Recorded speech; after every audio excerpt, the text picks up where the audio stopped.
রিম আলতাউইতলির অসাধারণ সালাদ। আমি এটিকে সালাদ বলে মনে করি না, এটি এক ধরনের খাবার, অত্যন্ত অসাধারণ, সীমাহীন সুন্দর।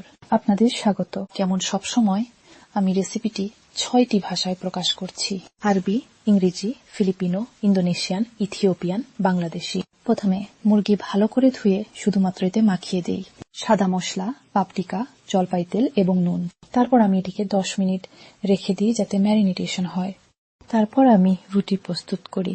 এটি পাতলা করে কেটে তাতে জলপাই তেল ও থাইম লাগিয়ে ওভেনে রাখি। ওভেনের কাছাকাছি থাকুন, কারণ এটি দ্রুত সোনালী ও খাসির মতো হয়ে যায়।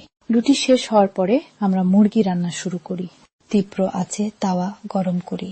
জলপাই তেল দিয়ে মুরগি ওইভাবে দিয়ে রাখি। মুরগি এমন ভাবে রান্না হয় যে এর অর্ধেক সাদা হয়ে যায়।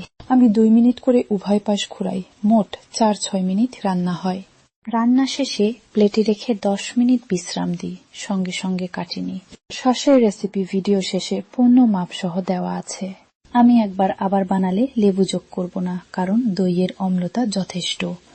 লেবু অতিরিক্ত অম্লতা যোগ করেছে, যা পছন্দ হয়নি। এটাই আমার রুচি। এখন আমরা লেটুস এভাবে কাটবো। উপরের এবং নিচের অংশটি সরিয়ে বড় বড় করে কাটবো, ছোট একটু কাটবো না। এরপর মুরগি কাটবো এবং সালাদ বাটিতে সাজাবো।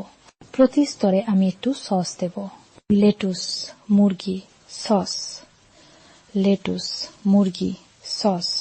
শেষমেশ আমরা রুটি যোগ করলাম এবং রিমের পরিচিত কাজ করলাম, অর্থাৎ পরিবেশন করার সময় রুটি ভেঙে দিলাম। আপনাকেও অনেক অনেক সুস্বাস্থ্য কামনা করি। খুব সুস্বাদু।